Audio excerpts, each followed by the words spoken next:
नमस्कार, कहानी बैरल में आपका स्वागत है। लीजिए पेश है बाबू देवकीनंदन खत्री द्वारा लिखित उपन्यास चंद्रकांता, अध्याय 2। चपला ने पास जाकर देखा। इसमें भी कहीं किवाड़ के पल्ले नहीं दिखाई पड़े। आखिर उस दरवाजे की राह से कोठरी के बाहर हो एक बाग में पहुंची। देखा कि छोटे छोटे फूलों के पेड़ों में रंग बिरंगे फूल खिले हुए हैं। एक तरफ से छोटी नहर के जरिए से पानी अंदर पहुंचकर बाग में छिड़काव का काम कर रहा है, मगर क्यारियां इसमें की कोई भी दुरुस्त नहीं है। सामने एक बारहदरी नजर आई, धीरे धीरे घूमती वहां पहुंची। यह बारहदरी बिल्कुल स्याह पत्थर से बनी हुई थी। छत, जमीन, खंबे सब स्याह पत्थर के थे। बीच में संगमरमर के सिंहासन पर हाथ भर का एक सुर्ख चौखूटा पत्थर रखा हुआ था। चपला ने उसे देखा। उस पर यह खुदा हुआ था, यह तिलिस्म है, इसमें फंसने वाला कभी निकल नहीं सकता। हाँ, अगर कोई इसको तोड़े तो सब कैदियों को छुड़ा ले और दौलत भी उसके हाथ लगे। तिलिस्म तोड़ने वाले के बदन में खूब ताकत भी होनी चाहिए, नहीं तो मेहनत बेफायदा है। चपला को इसे पढ़ने के साथ ही यकीन हो गया कि अब जान गई, जिस राह से मैं आई हूं उस राह से बाहर जाना कभी नहीं हो सकता। कोठरी का दरवाजा बंद हो गया। बाहर वाले दरवाजे को कमन से बांधना व्यर्थ हुआ, मगर शायद वह दरवाजा खुला हो जिससे इस बाग में आई हूं। ये सोचकर चपला फिर उसी दरवाजे की तरफ गई, मगर उसका कोई निशान तक नहीं मिला। यह भी नहीं मालूम हुआ कि किस जगह दरवाजा था। फिर लौटकर उसी बारहदरी में पहुंची और सिंहासन के पास गई। जी में आया कि इस पत्थर को उठा लूं, अगर किसी तरह बाहर निकलने का मौका मिले तो इसको भी साथ लेती जाऊंगी, लोगों को दिखाऊंगी। पत्थर उठाने के लिए झुकी, मगर उस पर हाथ रखा ही था कि बदन में सनसनाहट पैदा हुई और सिर घूमने लगा, यहां तक कि बेहोश होकर जमीन पर गिर पड़ी। जब तक दिन बाकी था चपला बेहोश पड़ी रही। शाम होते होते होश में आई, उठकर नहर के किनारे गई, हाथ मुंह धोए जी ठिकाने हुआ। उस बाग में अंगूर बहुत लगे हुए थे, मगर उदासी और घबराहट के सबब चपला ने एक दाना भी न खाया। फिर उसी बारहदरी में पहुंची। रात हो गई और धीरे धीरे वह बारहदरी चमकने लगी। जैसे रात बीतती जाती थी बारहदरी की चमक भी बढ़ती थी। छत, दीवार, जमीन और खंबे सब चमक रहे थे। कोई जगह उस बारहदरी में ऐसी न थी जो दिखाई न देती हो, बल्कि उसकी चमक से सामने वाला थोड़ा हिस्सा बाग का भी चमक रहा था। ये चमक काहे की है, इसको जानने के लिए चपला ने जमीन, दीवार और खंभों पर हाथ फेरा, मगर कुछ समझ में न आया। ताज्जुब, डर और नाउम्मीदी ने चपला को सोने न दिया। तमाम रात जागते ही बीती। कभी दीवार टटोलती, कभी उस सिंहासन के पास जा उस पत्थर को गौर से देखती जिसके छूने से बेहोश हो गई थी। सवेरा हुआ, चपला फिर बाग में घूमने लगी। उस दीवार के पास पहुंची जिसके नीचे से बाग में नहर आई थी। सोचने लगी, दीवार बहुत चौड़ी नहीं है, नहर का मुंह भी खुला है, इस राह से बाहर हो सकती हूँ। आदमी के जाने लायक रास्ता बखूबी है। बहुत सोचने विचारने के बाद चपला ने वही किया। कपड़े सहित नहर में उतर गई। दीवार से उस तरफ हो जाने के लिए गोता मारा। काम पूरा हो गया, अर्थात उस दीवार के बाहर हो गई। पानी से सिर निकाल कर देखा तो नहर को बाग के भीतर की बनिस्बत चौड़ी पाया। पानी के बाहर निकली और देखा कि दूर सब तरफ ऊंचे ऊंचे पहाड़ दिखाई देते हैं, जिनके बीचों बीच से यह नहर आई है। और दीवार के नीचे से होकर चपला ने अपने कपड़े धूप में सुखाए। अयारी का बटुआ भीगा न था, क्योंकि उसका कपड़ा रोगनी था। जब सब तरह से लैस हो चुकी, वहां से सीधे रवाना हुई। दोनों तरफ ऊंचे ऊंचे पहाड़, बीच में नाला, किनारे पारिजात के पेड़ लगे हुए। पहाड़ के ऊपर किसी तरफ चढ़ने की जगह नहीं, अगर चढ़े भी तो थोड़ी दूर ऊपर जाने के बाद फिर उतरना पड़े। चपला नाले के किनारे रवाना हुई। दोपहर दिन चढ़े तक लगभग 3 कोस चली गई। आगे जाने के लिए रास्ता न मिला, क्योंकि सामने से भी एक पहाड़ ने रास्ता रोक रखा था, जिसके ऊपर से गिरने वाला पानी का झरना नीचे नाले में आकर बहता था। पहाड़ी के नीचे एक दालान था, जो अंदाज में 10 गज लंबा और गज भर चौड़ा होगा। गौर के साथ देखने से मालूम होता था कि पहाड़ काट के बनाया गया है। इसके बीचों बीच पत्थर का एक अजगर था, जिसका मुंह खुला हुआ था और आदमी उसके पेट में बखूबी जा सकता था। सामने एक लंबा चौड़ा संगमरमर का साफ चिकना पत्थर भी जमीन पर जमाया हुआ था। अजदह को देखने के लिए चपला उसके पास गई। संगमरमर के पत्थर पर पैर रखा ही था कि धीरे धीरे अजदह ने दम खींचना शुरू किया, और कुछ ही देर बाद यहां तक खींचा कि चपला का पैर न जम सका। वह खींचकर उसके पेट में चली गई, साथ ही बेहोश भी हो गई। जब चपला होश में आई, उसने अपने को एक कोठरी में पाया, जो बहुत तंग, सिर्फ 10-12 आदमियों के बैठने लायक होगी। कोठरी के बगल में ऊपर जाने के लिए सीढ़ियां बनी हुई थीं। चपला थोड़ी देर तक अचंभे में भरी हुई बैठी रही। तरह तरह के ख्याल उसके जी में पैदा होने लगे। अक्ल चकरा गई कि यह क्या मामला है। आखिर चपला ने अपने को संभाला और सीढ़ी के रास्ते छत पर चढ़ गई। जाते ही सीढ़ी का दरवाजा बंद हो गया। नीचे उतरने की जगह न थी। इधर उधर देखने लगी। चारों तरफ ऊंचे ऊंचे पहाड़। सामने एक छोटा सी खोह नजर पड़ी जो बहुत अंधेरी न थी, क्योंकि आगे की तरफ से उसमें रोशनी पहुंच रही थी। चपला लाचार होकर उस खोह में घुसी। थोड़ी ही दूर जाकर एक छोटा सा दालान मिला। यहां पहुंचकर देखा कि कुमारी चंद्रकांता बहुत से बड़े बड़े पत्ते आगे रखे हुए बैठी है और पत्तों पर पत्थर की नोक से कुछ लिख रही है। नीचे झांक कर देखा तो बहुत ही ढालवी पहाड़ी, उतरने की जगह नहीं। उसके नीचे कुंवर वीरेंद्र सिंह और ज्योतिषी जी खड़े ऊपर की तरफ देख रहे हैं। कुमारी चंद्रकांता के कान में चपला के पैर की आहट पहुंची। फिर के देखा, पहचानते ही उठ खड़ी हुई और बोली, वाह सखी, खूब पहुंची। देख सब कोई नीचे खड़े हैं। कोई ऐसी तरकीब नजर नहीं आती कि मैं उन तक पहुंचूं। उन लोगों की आवाज मेरे कान तक पहुंचती है, मगर मेरी कोई नहीं सुनता। तेज सिंह ने पूछा है कि तुम किस राह से यहां आई हो। उसी का जवाब इस पत्तों पर लिख रही हूं। इसे नीचे फेंकूंगी। चपला ने पहले खूब ध्यान करके चारों तरफ देखा। नीचे उतरने की कोई तरकीब नजर न आई। तब बोली, कोई जरूरत नहीं है पत्तों पर लिखने की। मैं पुकार के कह देती हूँ, मेरी आवाज वे लोग बखूबी सुनेंगे। पहले यह बताओ, तुमको बगुला निकल गया था या किसी दूसरी राह से आई हो? कुमारी ने कहा, हाँ, मुझको वही बगुला निकल गया था जिसको तुमने उस खंडहर में देखा होगा। शायद तुमको भी वही निकल गया हो। चपला ने कहा, नहीं, मैं दूसरी राह से आई हूँ। पहले उस खंडहर का पता इन लोगों को दे लूं, तब बातें करूं, जिससे ये लोग भी कोई बंदोबस्त हम लोगों के छुड़ाने का करें। जहां तक मैं सोचती हूँ, मालूम होता है कि हम लोग कई दिनों तक यहाँ फंसे रहेंगे। खैर, जो होगा देखा जाएगा। कुमारी के पास आते हुए चपला को नीचे से कुंवर वीरेंद्र सिंह वगैरह सभी ने देखा। ऊपर से चपला पुकार कर कहने लगी, जिस खोह में हम लोगों को शिवदत्त ने कैद किया था, उसके लगभग 7 कोस दक्षिण एक पुराने खंडहर में एक बड़ा भारी पत्थर का करामाती बगुला है। वही कुमारी को निगल गया था। वह तिलिस्म किसी तरह टूटे तो हम लोगों की जान बचे। दूसरी कोई तरकीब हम लोगों के छूटने की नहीं हो सकती। मैं बहुत संभल कर उस तिलिस्म में गई थी, पर तो भी फंस गई। तुम लोग जाना तो बहुत होशियारी के साथ उसको देखना। मैं यह नहीं जानती कि वह खोह चुनारगढ़ से किस तरफ है।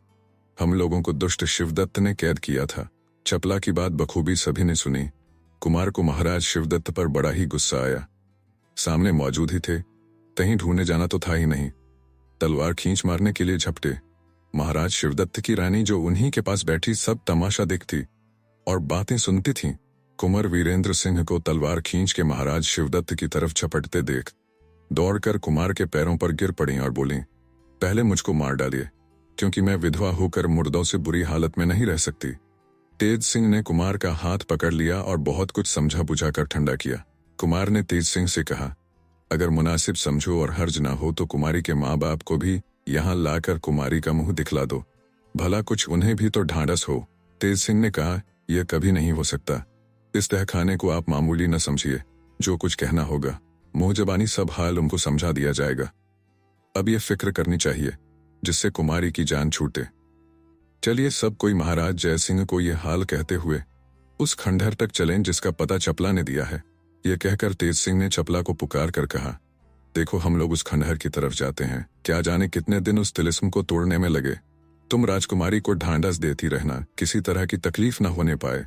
क्या करें, कोई ऐसी तरकीब भी नजर नहीं आती कि कपड़े या खाने पीने की चीजें तुम तक पहुंचाई जाएं।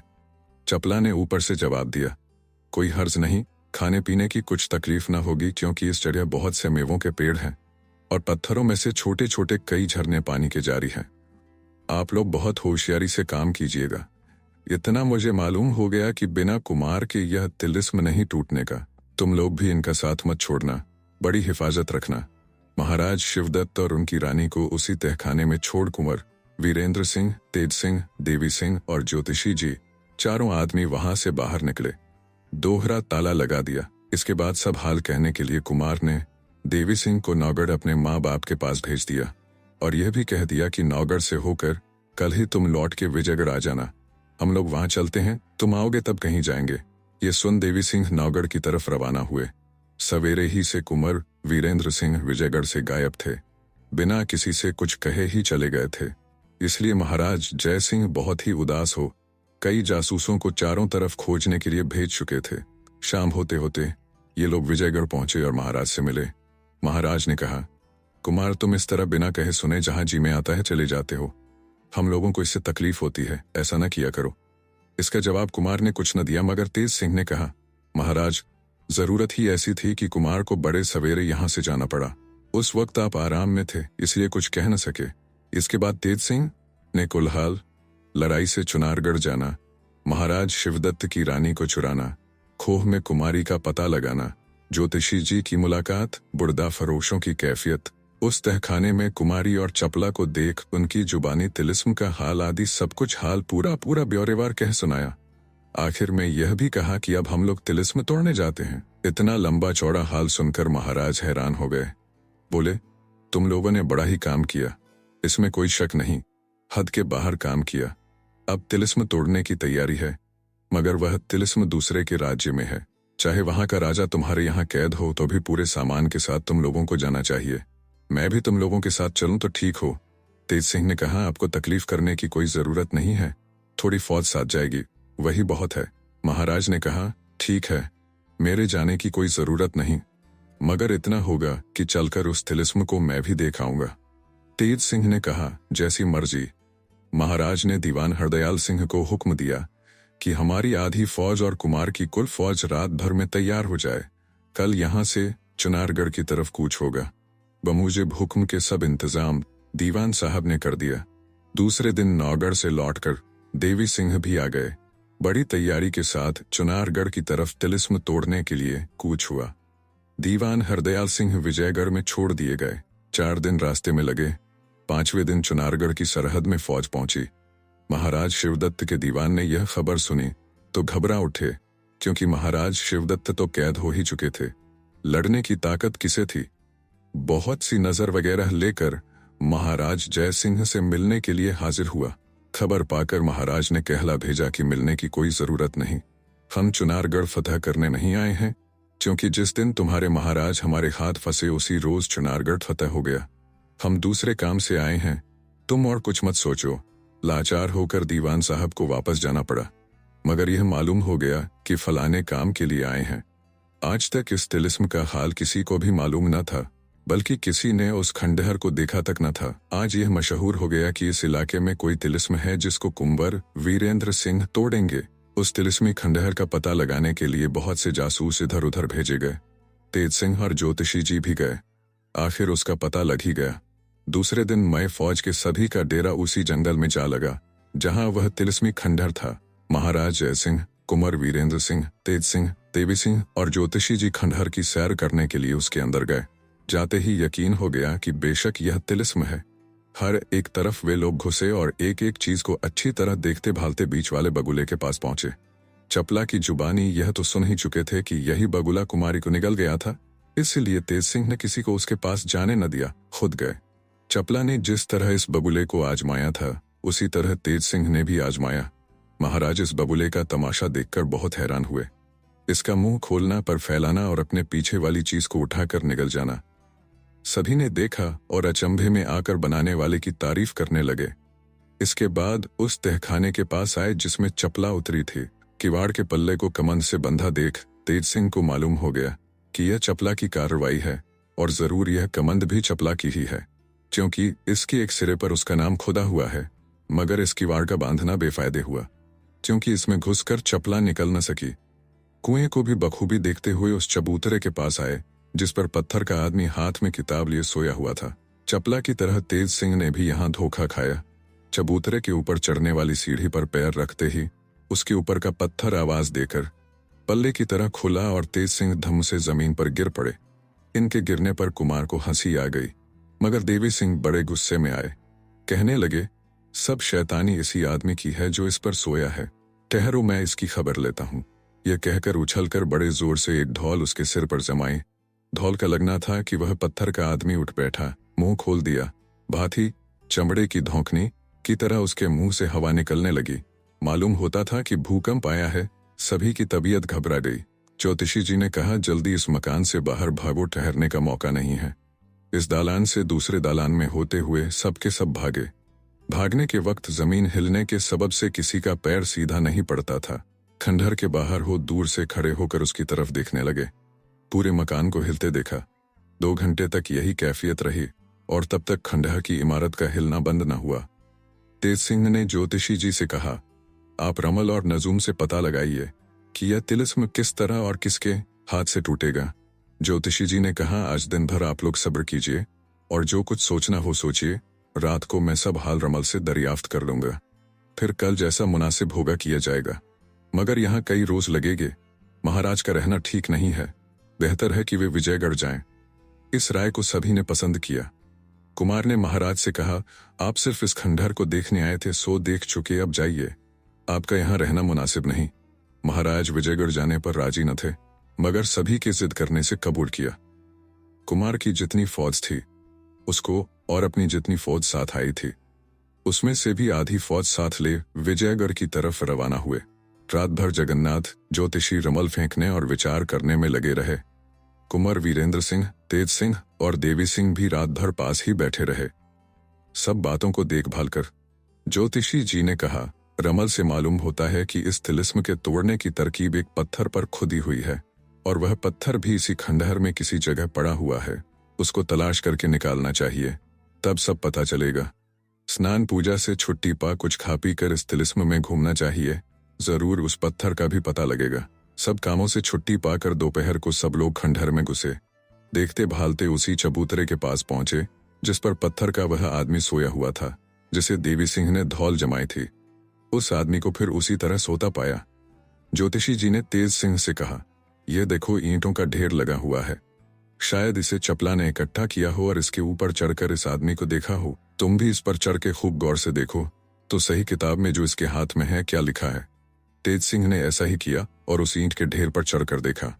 उस किताब में लिखा था, 8 पहल, 5 अंक, 6 हाथ, 3 अंगुल जमा पूंजी जोड़, ठीक माप तोड़।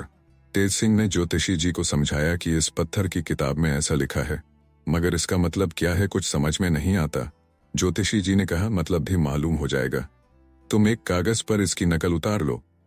तेज सिंह ने अपने बटुए में से कागज कलम दवात निकाल उस पत्थर की किताब में जो लिखा था उसकी नकल उतार ली। ज्योतिषी जी ने कहा, अब घूम कर देखना चाहिए कि इस मकान में कहीं 8 पहल का कोई खंबा या चबूतरा किसी जगह पर है या नहीं। सब कोई उस खंडहर में घूम घूम कर 8 पहल का खंबा या चबूतरा तलाश करने लगे। घूमते घूमते उस दालान में पहुंचे जहां तहखाना था। एक सिरा कमंद का तहखाने की किवाड़ के साथ और दूसरा सिरा जिस खंबे के साथ बंधा हुआ था उसी खंबे को 8 पहल का पाया। उस खंबे के ऊपर कोई छत न थी। ज्योतिषी जी ने कहा, इसकी लंबाई हाथ से नापनी चाहिए। तेज सिंह ने नापा, 6 हाथ 7 अंगुल हुआ। देवी सिंह ने नापा, 6 हाथ 5 अंगुल हुआ। बाद इसके ज्योतिषी जी ने नापा, 6 हाथ 10 अंगुल पाया। सबके बाद कुंवर वीरेंद्र सिंह ने नापा, 6 हाथ 3 अंगुल हुआ। ज्योतिषी जी ने खुश होकर कहा, बस यही खंबा है, इसी का पता इस किताब में लिखा है। इसी के नीचे जमा पूंजी यानी वह पत्थर जिसमें तिलिस्म तोड़ने की तरकीब लिखी हुई है गड़ा है। यह भी मालूम हो गया कि यह तिलिस्म कुमार के हाथ से ही टूटेगा, क्योंकि उस किताब में जिसकी नकल कर लाए हैं उसका नाप 6 हाथ 3 अंगुल लिखा है, जो कुमार ही के हाथ से हुआ। इससे मालूम होता है कि यह तिलिस्म कुमार ही के हाथ से फतह भी होगा। अब इस कमंद को खोल डालना चाहिए जो इस खंबे और किवाड़ के पल्ले में बंधी हुई है। तेज सिंह ने कमंद खोलकर अलग किया। ज्योतिषी जी ने तेज सिंह की तरफ देख के कहा, सब बातें तो मिल गईं, 8 पहल भी हुआ और नाप से 6 हाथ 3 अंगुल भी है। यह देखिए, इस तरफ 5 का अंक भी दिखाई देता है, बाकी रह गया। ठीक नाप तोड़। सो कुमार के हाथ से इसका नाप भी ठीक हुआ। अब यही इसको तोड़ें। कुंवर वीरेंद्र सिंह ने उसी जगह से एक बड़ा भारी पत्थर, चूने का ढोंका, ले लिया जिसका मसाला सख्त और मजबूत था। इसी ढोंके को ऊंचा करके जोर से उस खंबे पर मारा जिससे वह खंबा हिल उठा। 2-3 दफा में बिल्कुल कमजोर हो गया। तब कुमार ने बगल में दबाकर जोर दिया और जमीन से निकाल डाला। खंबा उखाड़ने पर उसके नीचे एक लोहे का संदूक निकला जिसमें ताला लगा हुआ था। बड़ी मुश्किल से इसका भी ताला तोड़ा। भीतर एक और संदूक निकला, उसका भी ताला तोड़ा और एक संदूक निकला। इसी तरह दर्जे बद दर्जे 7 संदूक उसमें से निकले। 7वें संदूक में एक पत्थर निकला जिस पर कुछ लिखा हुआ था। कुमार ने उसे निकाल लिया और पढ़ा। यह लिखा हुआ था, संभाल के काम करना, तिलिस्म तोड़ने में जल्दी मत करना। अगर तुम्हारा नाम वीरेंद्र सिंह है तो यह दौलत तुम्हारे ही लिए है। बगुले के मुंह की तरफ जमीन पर जो पत्थर संगमरमर का जड़ा है, वह पत्थर नहीं मसाला जमाया हुआ है। उसको उखाड़ कर सिरके में खूब महीन पीस कर बगुले के सारे अंग पर लेप कर दो। वह भी मसाले ही का बना हुआ है। 2 घंटे में बिल्कुल गल कर बह जाएगा। उसके नीचे जो कुछ तार चरखे पहिए पुर्जे हो सब तोड़ डालो। नीचे एक कोठरी मिलेगी जिसमें बगुले के बिगड़ जाने से बिल्कुल उजाला हो गया होगा। उस कोठरी से एक रास्ता नीचे उस कुएं में गया है जो पूरब वाले दालान में है। वहां भी मसाले से बना एक बूढ़ा आदमी हाथ में किताब लिए दिखाई देगा। उसके हाथ से किताब ले लो, मगर एकाएक मत छीनो, नहीं तो धोखा खाओगे।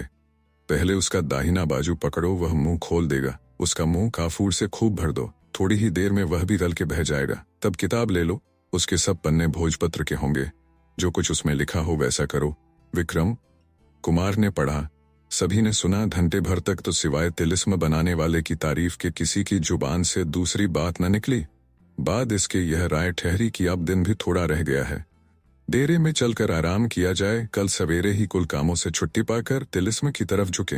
यह खबर चारों तरफ मशहूर हो गई कि चुनारगढ़ के इलाके में कोई तिलिस्म है जिसमें कुमारी चंद्रकांता और चपला फंस गई हैं। उनको छुड़ाने और तिलिस्म तोड़ने के लिए कुंवर वीरेंद्र सिंह ने माए फौज के उस जगह डेरा डाला है। तिलिस्म किसको कहते हैं, वह क्या चीज है, उसमें आदमी कैसे फंसता है, कुंवर वीरेंद्र सिंह उसे क्यों कर तोड़ेंगे, इत्यादि बातों को जानने और देखने के लिए दूर दूर के बहुत से आदमी उस जगह इकट्ठे हुए जहां कुमार का लश्कर उतरा हुआ था। मगर खौफ के मारे खंडहर के अंदर कोई पैर नहीं रखता था, बाहर से ही देखते थे। कुमार के लश्कर वालों ने घूमते फिरते कई नकाबपोश सवारों को भी देखा, जिनकी खबर उन लोगों ने कुमार तक पहुंचाई।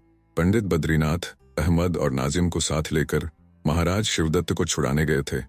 तहखाने में शेर के मुंह से जुबान खींच किवाड़ खोलना चाहा मगर न खोल सका, क्योंकि यहाँ तेज सिंह ने दोहरा ताला लगा दिया था।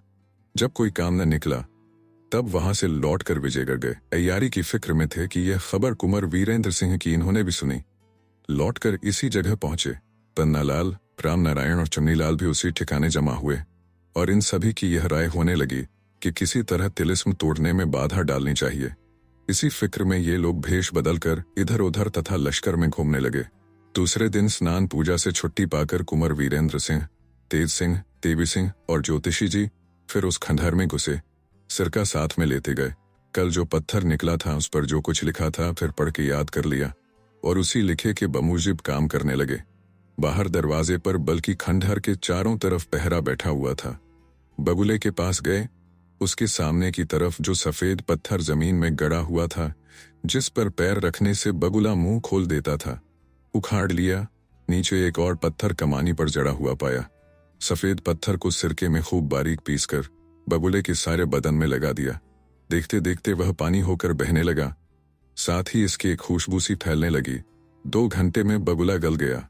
जिस खंबे पर बैठा था वह भी बिल्कुल पिघल गया। नीचे की कोठरी दिखाई देने लगी जिसमें उतरने के लिए सीढ़ियां थीं और इधर उधर बहुत से तार और कलपुर्जे वगैरह लगे हुए थे।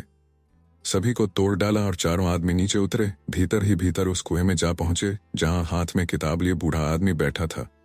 सामने एक पत्थर की चौकी पर पत्थर ही के बने रंग बिरंगे फूल रखे हुए देखे। बाजू पकड़ते ही बूढ़े ने मुंह खोल दिया। तेज सिंह से काफूर लेकर कुमार ने उसके मुंह में भर दिया।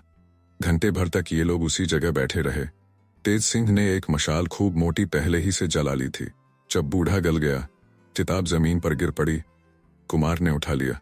उसकी जिल्द भी जिस पर कुछ लिखा हुआ था भोजपत्र ही की थी। कुमार ने पढ़ा। उस पर यह लिखा हुआ पाया, इन फूलों को भी उठा लो, तुम्हारे अयारों के काम आएंगे। इनके गुर भी इसी किताब में लिखे हुए हैं। इस किताब को डेरे में ले जाकर पढ़ो। आज और कोई काम मत करो। तेज सिंह ने बड़ी खुशी से उन फूलों को उठा लिया जो गिनती में 6 थे। उस कुएं में से कोठरी में आकर ये लोग ऊपर निकले और धीरे धीरे खंडहर के बाहर हो गए। थोड़ा दिन बाकी था जब कुंवर वीरेंद्र सिंह अपने डेरे में पहुंचे। यह राय ठहरी कि रात में इस किताब को पढ़ना चाहिए, मगर तेज सिंह को यह जल्दी थी कि किसी तरह फूलों के गुण मालूम हो। कुमार से कहा, इस वक्त इन फूलों के गुण पढ़ लीजिए, बाकी रात को पढ़िएगा। कुमार ने हंसकर कहा, जब कुल तिलिस्म टूट लेगा तब फूलों के गुण पढ़े जाएंगे। तेज सिंह ने बड़ी खुशामद की। आखिर लाचार होकर कुमार ने जिल्द खोली। उस वक्त सिवाय इन चारों आदमियों के उस खेमे में और कोई न था। सब बाहर कर दिए गए। कुमार पढ़ने लगे। फूलों के गुण। 1, गुलाब का फूल अगर पानी में घिस कर किसी को पिलाया जाए तो उसे 7 रोज तक किसी तरह की बेहोशी असर न करेगी। 2, मोतिये का फूल अगर पानी में थोड़ा सा घिस कर किसी कुएं में डाल दिया जाए तो 4 पहर तक उस कुएं का पानी बेहोशी का काम देगा। जो पिएगा बेहोश हो जाएगा। इसकी बेहोशी आधा घंटे बाद चढ़ेगी। 2 ही फूलों के गुण पड़े थे कि तीनों अय्यार मारे खुशी के उछल पड़े। कुमार ने किताब बंद कर दी और कहा, बस अब न पढ़ेंगे। अब तेज सिंह हाथ जोड़ रहे हैं, कस्में देते जाते हैं कि किसी तरह परमेश्वर के वास्ते पढ़िए। आखिर यह सब आप ही के काम आएगा। हम लोग आप ही के तो ताबेदार हैं। थोड़ी देर तक दिल लगी करके कुमार ने फिर पढ़ना शुरू किया। 3, अरहुल का फूल पानी में घिसकर पीने से 4 रोज तक भूख न लगे। 4, कनेर का फूल पानी में घिसकर पैर धो ले तो थकावट या राह चलने की सुस्ती निकल जाए। 5, गुलदाउदी का फूल पानी में घिसकर आंखों में अंजन करे तो अंधेरे में दिखाई दे। 6, केवड़े का फूल तेल में घिसकर लगावे तो सर्दी असर न करे। कत्थे के पानी में घिसकर किसी को पिलाए तो 7 रोज तक किसी किस्म का जोश उसके बदन में बाकी न रहे। इन फूलों को बड़ी खुशी से तेज सिंह ने अपने बटुए में डाल लिया। देवी सिंह और ज्योतिषी जी मांगते ही रहे मगर देखने को भी न दिया। इन फूलों को पाकर तेज सिंह जितने खुश हुए शायद अपनी उम्र में आज तक कभी ऐसे खुश न हुए होंगे। एक तो पहले ही अय्यारी में बढ़े चढ़े थे, आज इन फूलों ने इन्हें और बढ़ा दिया। अब कौन है जो इनका मुकाबला करे। हाँ, एक चीज की कसर रह गई। लोपांजन या कोई गुटका इस तिलिस्म में से इनको ऐसा न मिला जिससे ये लोगों की नजरों से छिप जाते, और अच्छा ही हुआ जो न मिला, नहीं तो इनकी अय्यारी की तारीफ न होती। क्योंकि जिस आदमी के पास कोई ऐसी चीज हो जिससे वह गायब हो जाए तो फिर अय्यारी सीखने की जरूरत ही क्या रही। गायब होकर जो चाहा कर डाला। आज की रात इन चारों को जागते ही बीती। तिलिस्म की तारीफ, फूलों के गुण, तिलिस्मी किताब के पढ़ने, सवेरे फिर तिलिस्म में जाने आदि की बातचीत में रात बीत गई। सवेरा हुआ, जल्दी जल्दी स्नान पूजा से चारों ने छुट्टी पा ली और कुछ भोजन करके तिलिस्म में जाने को तैयार हुए। कुमार ने तेज सिंह से कहा, हमारे पलंग पर से तिलिस्मी किताब उठा के तुम लेते चलो, वहां फिर एक दफा पढ़ के तब कोई काम करेंगे। तेज सिंह तिलिस्मी किताब लेने गए मगर किताब नजर न पड़ी। चारपाई के नीचे हर तरफ देखा, कहीं पता नहीं। आखिर कुमार से पूछा, किताब कहाँ है, पलंग पर तो नहीं है। सुनते ही कुमार के होश उड़ गए, जी सन्न हो गया। दौड़े हुए पलंग के पास आए, खूब ढूंढा मगर कहीं किताब हो तब तो मिले। कुमार हाय करके पलंग के ऊपर गिर पड़े, बिल्कुल हौसला टूट गया। कुमारी चंद्रकांता के मिलने से नाउम्मीद हो गए। अब तिलिस्मी किताब कहाँ जिसमें तिलिस्म तोड़ने की तरकीब लिखी है। तेज सिंह, देवी सिंह और जगन्नाथ ज्योतिषी भी घबरा उठे। 2 घड़ी तक किसी के मुंह से आवाज तक न निकली। बाद इसके तलाश होने लगी। लश्कर भर में खूब शोर मचा कि कुमार के डेरे से तिलिस्मी किताब गायब हो गई। पहरे वालों पर सख्ती होने लगी। चारों तरफ चोर की तलाश में लोग निकले। तेज सिंह ने कुमार से कहा, आप जी मत छोटा कीजिए, मैं वादा करता हूं कि चोर जरूर पकड़ूंगा। आपके सुस्त हो जाने से सभी का जी टूट जाएगा, कोई काम करते न बन पड़ेगा। बहुत समझाने पर कुमार पलंग से उठे। उसी वक्त एक चौबदार ने आकर अजीब खबर सुनाई। हाथ जोड़कर अर्ज किया कि तिलिस्म के फाटक पर पहरे के लिए जो लोग मुस्तैद किए गए हैं उनमें से एक पहरे वाला हाजिर हुआ है और कहता है कि तिलिस्म के अंदर कई आदमियों की आहट मिली है। किसी को अंदर जाने का हुक्म तो है नहीं, जो ठीक मालूम करें, अब जैसा हुक्म हो किया जाए। इस खबर को सुनते ही तेज सिंह पता लगाने के लिए तिलिस्म में जाने को तैयार हुए। देवी सिंह से कहा, तुम भी साथ चलो, देख आए क्या मामला है। ज्योतिषी जी बोले, हम भी चलेंगे। कुमार भी उठ खड़े हुए। आखिर ये चारों तिलिस्म में चले।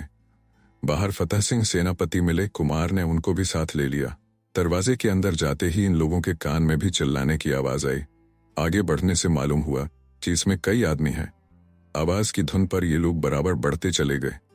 उस दालान में पहुंचे जिसमें चबूतरे के ऊपर हाथ में किताब लिए पत्थर का आदमी सोया था। देखा कि पत्थर वाला आदमी उठ के बैठा हुआ पंडित बद्रीनाथ अय्यार को दोनों हाथों से दबाए हैं और वह चिल्ला रहे हैं। पन्नालाल, रामनारायण और चुनीलाल छुड़ाने की तरकीब कर रहे हैं मगर कोई काम नहीं निकलता। तिलिस्मी किताब के खो जाने का इन लोगों को बड़ा भारी गम था मगर इस वक्त पंडित बद्रीनाथ अय्यार की यह दशा देख सभी को हंसी आ गई। एकदम खिलखिला के हंस पड़े। उन अय्यारों ने पीछे फिर कर देखा तो कुंवर वीरेंद्र सिंह मय तीनों अय्यारों के खड़े हैं, साथ में फतेह सिंह सेनापति हैं। तेज सिंह ने ललकार कर कहा, वाह खूब, जैसी जिसकी करनी होती है उसको वैसा ही फल मिलता है, इसमें कोई शक नहीं। बेचारे कुंवर वीरेंद्र सिंह को बेकसूर तुम लोगों ने सताया, इसी की सजा तुम लोगों को मिली। परमेश्वर भी बड़ा इंसाफ करने वाला है। क्यों पन्नालाल, तुम लोग जानबूझकर क्यों फंसते हो? तुम लोगों को तो किसी ने पकड़ा नहीं है, फिर बद्रीनाथ के पीछे क्यों जान देते हो? इनको इसी तरह छोड़ दो, तुम लोग जाओ हवा खाओ। पन्नालाल ने कहा, भला इनको ऐसी हालत में छोड़ के हम लोग कहीं जा सकते हैं? अब तो आपके जो जी में आए सो कीजिए, हम लोग हाजिर हैं। तेज सिंह ने पंडित बद्रीनाथ के पास जाकर कहा, पंडित जी प्रणाम। क्यों, मिजाज कैसा है? क्या आप तिलिस्म तोड़ने को आए थे? अपने राजा को तो पहले छुड़ा लिए होते। खैर, शायद तुमने ये सोचा कि हम ही तिलिस्म तोड़कर कुल खजाना ले लें और खुद चुनारगढ़ के राजा बन जाएं। देवी सिंह ने भी आगे बढ़ के कहा, बद्रीनाथ भाई, तिलिस्म तोड़ना तो उसमें से कुछ मुझे भी देना, अकेले मत उड़ा जाना। ज्योतिषी जी ने कहा, बद्रीनाथ जी, अब तो तुम्हारे ग्रह बिगड़े हैं। खैरियत तभी है कि वह तिलिस्मी किताब हमारे हवाले करो जिसे आप लोगों ने रात को चुराया है। बद्रीनाथ सबकी सुनते मगर सिवाय जमीन देखने के जवाब किसी को नहीं देते थे। पन्नालाल, रामनारायण और चुन्नीलाल पंडित बद्रीनाथ को छोड़ अलग हो गए और कुमार से बोले, ईश्वर के वास्ते किसी तरह बद्रीनाथ की जान बचाइए। कुमार ने कहा, भला हम क्या कर सकते हैं, कुल हाल तिलिस्म का मालूम नहीं। जो किताब तिलिस्म से मुझको मिली थी, जिसे पढ़कर तिलिस्म तोड़ते, वह तुम लोगों ने गायब कर ली। अगर मेरे पास होती तो उसमें देखकर कोई तरकीब इनके छुड़ाने की करता। हाँ, अगर तुम लोग वह किताब मुझे दे दो तो जरूर बद्रीनाथ इस आफत से छूट सकते हैं। ये सुनकर पन्नालाल ने तिरछी निगाहों से बद्रीनाथ की तरफ देखा। उन्होंने भी कुछ इशारा किया।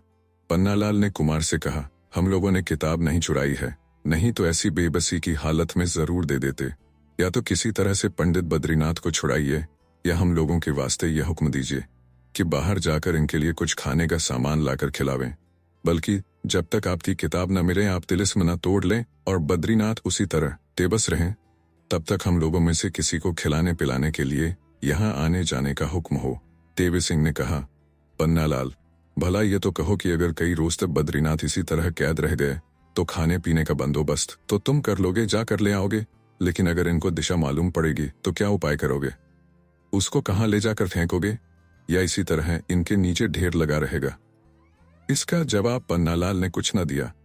तेज सिंह ने कहा, सुनो जी, अय्यारों को अय्यार लोग खूब पहचानते हैं। अगर तुम्हारे आने जाने के लिए कुमार हुक्म नहीं देते तो हम हुक्म देते हैं कि आया करो और जिस तरह बने बद्रीनाथ की हिफाजत करो। तुम लोगों ने हमारा बड़ा हर्ज किया, तिलिस्मी किताब चुरा ली और अब मुकरते हो। इस वक्त हमारे अख्तियार में सब कोई हो, जिसके साथ चाहे करूं। सीधी तरह से न दो तो डंडों के जोर से किताब ले लो, मगर नहीं छोड़ देता हूं और खूब होशियार कर देता हूं। किताब संभाल के रखना, मैं बिना लिए न छोड़ूंगा और तुम लोगों को गिरफ्तार भी न करूंगा।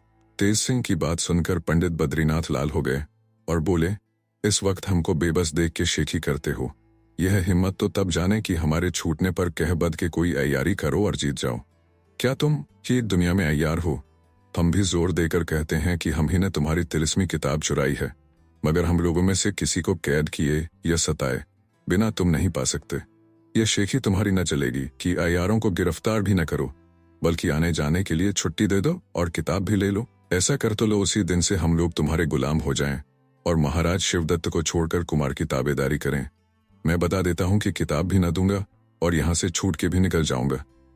तेज सिंह ने कहा, मैं भी कसम खाकर कहता हूं कि बिना तुम लोगों को कैद किए अगर किताब न ले लूं तो फिर अय्यारी का नाम न लूं और सिर मुड़ा के दूसरे देश में निकल जाऊं। मुझको भी तुम लोगों से एक ही दफा में फैसला कर लेना है।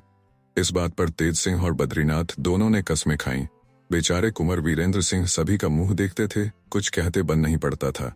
तेज सिंह ने देवी सिंह और ज्योतिषी जी को अलग ले जाकर कान में कुछ कहा और दोनों उसी वक्त तिलिस्म के बाहर हो गए। फिर तेज सिंह बद्रीनाथ के पास आकर बोले, हम लोग जाते हैं। पन्नालाल, रामनारायण और चुन्नीलाल को जहां जी चाहे भेजो और अपने छुड़ाने की जो तरकीब सूझे करो। पहरे वालों को कह दिया जाता है, वे तुम्हारे साथियों को आते जाते न रोकेंगे। कुमार को लिए हुए तेज सिंह अपने डेरे में पहुंचे। देखा तो ज्योतिषी जी बैठे हैं। तेज सिंह ने पूछा, क्यों ज्योतिषी जी, देवी सिंह गए? तेज सिंह, हाँ वह तो गए। तेज सिंह, आपने अभी कुछ देखा कि नहीं? ज्योतिषी, हाँ पता लगा, पर आफत नजर आती है। तेज सिंह, वह क्या? ज्योतिषी, रमल से मालूम होता है कि उन लोगों के हाथ से भी किताब निकल गई और अभी तक कहीं रखी नहीं गई। देखें देवी सिंह क्या करके आते हैं, हम भी जाते तो अच्छा होता। तेज सिंह, तो फिर आप राह क्यों देखते हैं, जाइए, हम भी अपनी धुन में लगते हैं। ये सुन ज्योतिषी जी तुरंत वहां से चले गए। कुमार ने कहा, भला कुछ हमें भी तो मालूम हो कि तुम लोगों ने क्या सोचा, क्या कर रहे हो और क्या समझ के तुमने उन लोगों को छोड़ दिया। मैं तो जरूर यही कहूंगा कि इस वक्त तुम ही ने शेखी में आकर काम बिगाड़ दिया, नहीं तो वे लोग हमारे हाथ फंस चुके थे। तेज सिंह ने कहा, मेरा मतलब आप अभी तक नहीं समझे।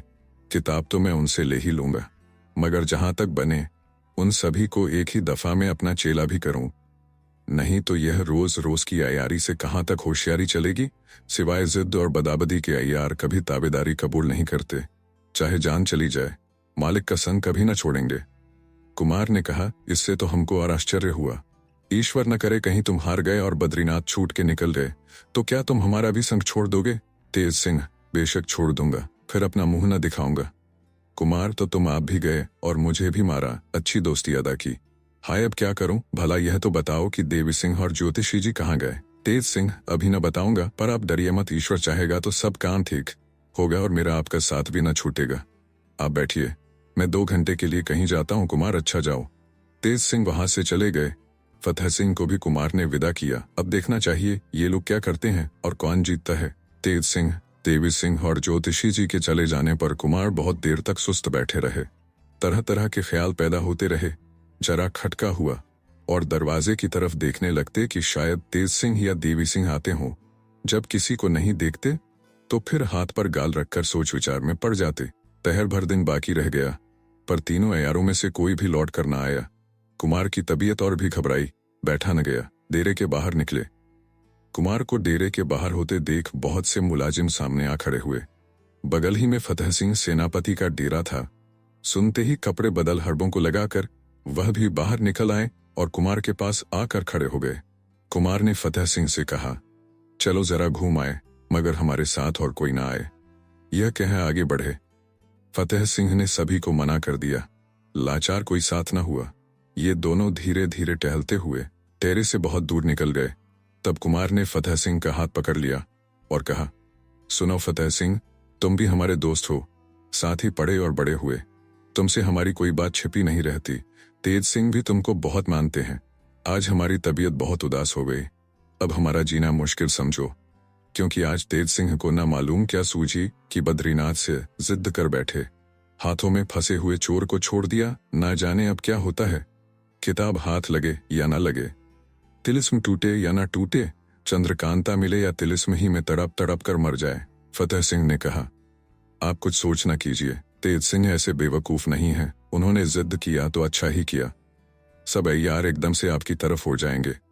आज का भी बिल्कुल हाल मुझको मालूम है, इंतजाम भी उन्होंने अच्छा किया है। मुझको भी एक काम सुपुर्द कर गए हैं, वह भी बहुत ठीक हो गया है। देखिए तो क्या होता है। बातचीत करते दोनों बहुत दूर निकल गए। यकायक इन लोगों की निगाह कई औरतों पर पड़ी जो इनसे बहुत दूर न थीं। इन्होंने आपस में बातचीत करना बंद कर दिया और पेड़ों की आड़ से औरतों को देखने लगे। अंदाज से 20 औरतें होंगी, अपने अपने घोड़ों की बाग थामे धीरे धीरे उसी तरफ आ रही थीं। एक औरत के हाथ में 2 घोड़ों की बाग थी। यूं तो सभी औरतें एक से एक खूबसूरत थीं, मगर सभी के आगे आगे जो आ रही थी बहुत ही खूबसूरत और नाजुक थी। उम्र करीब 15 वर्ष की होगी। पोशाक और जेवरों के देखने से यही मालूम होता था कि जरूर किसी राजा की लड़की है। सिर से पांव तक जवाहरात से लदी हुई, हर एक अंग उसके सुंदर और सुडौल गुलाब सा चेहरा दूर से दिखाई दे रहा था। साथ वाली औरतें भी एक से एक खूबसूरत बेशकीमती पोशाक पहने हुई थीं। कुंवर वीरेंद्र सिंह एकटक उसी औरत की तरफ देखने लगे जो सभी के आगे थी। ऐसे आश्चर्य की हालत में भी कुमार के मुंह से निकल पड़ा, वाह क्या सुडौल हाथ पैर हैं। बहुत सी बातें कुमारी चंद्रकांता की इसमें मिलती हैं। नजाकत और चाल भी उसी ढंग की है। हाथ में कोई किताब है जिससे मालूम होता है कि पढ़ी लिखी भी है। वे औरतें और पास आ गईं। अब कुमार को बखूबी देखने का मौका मिला। जिस जगह पेड़ों की आड़ में ये दोनों छिपे हुए थे, किसी की निगाह नहीं पड़ सकती थी। वह औरत जो सबों के आगे आगे आ रही थी, जिसको हम राजकुमारी कह सकते हैं, चलते चलते अटक गई। उस किताब को खोल कर देखने लगी। साथ ही इसके दोनों आंखों से आंसू गिरने लगे। कुमार ने पहचाना कि यह वही तिलिस्मी किताब है, क्योंकि इसकी जिल्द पर एक तरफ मोटे मोटे सुनहरे हरफों में तिलिस्म लिखा हुआ है। सोचने लगे, इस किताब को तो अय्यार लोग चुरा ले गए थे। तेज सिंह इसकी खोज में गए हैं। इसके हाथ ये किताब क्यों कर लगी? यह कौन है और किताब देखकर रोती क्यों है? आप सुन रहे थे कहानी बैरल से बाबू देवकीनंदन खत्री द्वारा लिखित उपन्यास चंद्रकांता अध्याय 2। वीडियो पसंद आया तो इसे लाइक करिए और चैनल को भी सब्सक्राइब कीजिए। धन्यवाद।